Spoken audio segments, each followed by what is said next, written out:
केंद्रीय मंत्री जीतन राम मांझी ने कहा, ये लोग अनेक धाराओं में बटे हुए हैं क्योंकि इन लोगों का कोई उसूल नहीं है। ये लोग केवल कुर्सी के लिए लड़ रहे हैं।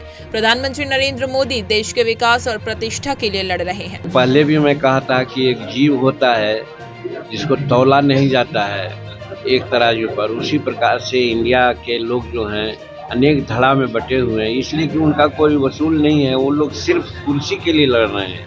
वेयरएज नरेंद्र मोदी जी भारत के विकास के लिए, यहाँ के नौजवानों को नियोजन देने के लिए, भारत की प्रतिष्ठा के लिए लड़ रहे हैं, भारत को संसार का तीसरी अर्थव्यवस्था बनाने के लिए लड़ रहे हैं।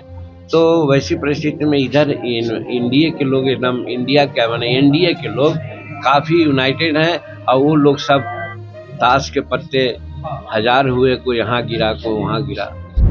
कुल्लू उपायुक्त तोरुल एस रवीश ने कहा, कुल्लू जिले में बारिश और बर्फबारी आज प्रारंभ से ही चल रही है। हमारी कुछ रोड भी भारी बर्फबारी के कारण बंद है, जिनमें नेशनल हाईवे, रोहतांग पास और सोलन से अटल टनल की रोड शामिल है। लगभग पूरे मनाली में इस वक्त बर्फबारी हो रही है। हमारी सभी लोगों से और पर्यटकों से प्रार्थना है कि वो कम से कम सफर करें।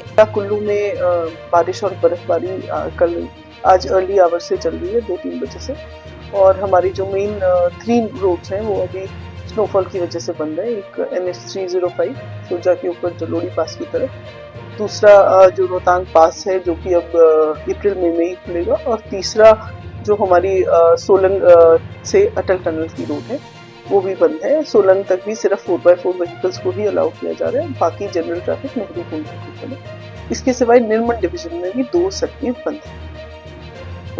जलोड़ी में 6 इंच से ज्यादा स्नोफॉल हो गया, खियागी तक में भी 1.5 इंच तक हो गया, और मनाली में up to the mall road पूरे मनाली में लाइट स्नोफॉल अभी चल रही है।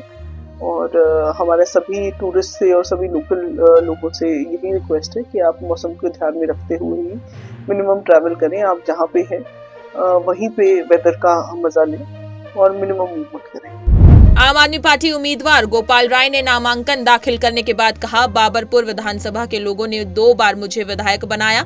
आज फिर मैंने नामांकन दाखिल किया है। मुझे भरोसा है कि बाबरपुर विधानसभा से मैं जिस प्रकार विकास कार्य करता आया हूं, जनता काम के लिए हमें फिर से मौका देगी और दिल्ली में अरविंद केजरीवाल के नेतृत्व में सरकार बनाएंगे। देखिए, बाबरपुर विधानसभा के लोगों को मैं धन्यवाद करना चाहता हूँ। उन्होंने 2 बार मुझे चुनाव जिता करके प्रतिनिधि बनाया।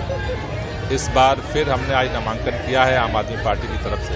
मुझे भरोसा है बाबरपुर विधानसभा में जिस तरह से विकास कार्य हुए हैं, काम के लिए लोग दोबारा हमसे फिर से मौका देंगे और दिल्ली में अरविंद केजरीवाल जी के नेतृत्व में सरकार बनाएंगे।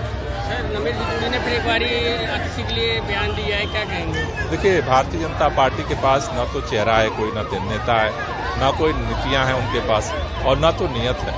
जहाँ तक भारतीय जनता पार्टी ये सोच रही है कि वो गाली गलौज करके अरविंद केजरीवाल जी को, आम आदमी पार्टी के नेताओं को वो चुनाव जीत सकते हैं, इसका फैसला जनता की अदालत में होगा, जनता करेगी।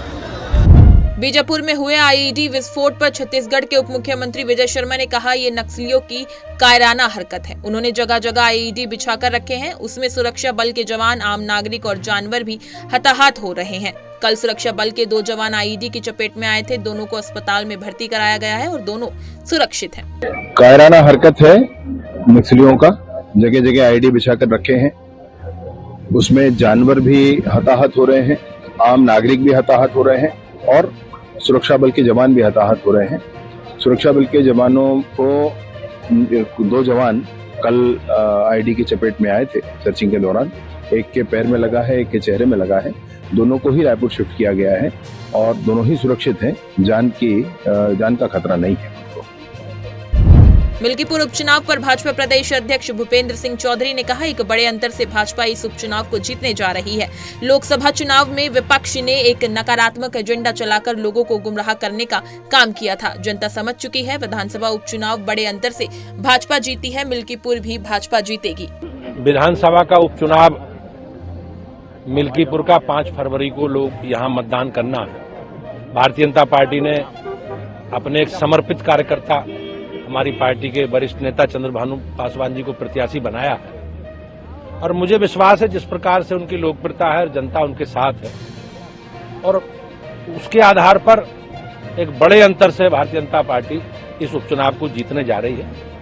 लोकसभा चुनाव में जिस प्रकार से विपक्ष ने एक नकारात्मक एजेंडा चलाकर लोगों को गुमराह करने का काम किया था, आपने देखा होगा कि उस भ्रम के बारे में जनता समझ चुकी है और विधानसभा के उपचुनाव जो हुए हैं उसमें बड़ा अंतर से भाजपा जीती है और मिल्कीपुर भी बड़े अंतर से भारतीय जनता पार्टी जीतेगी।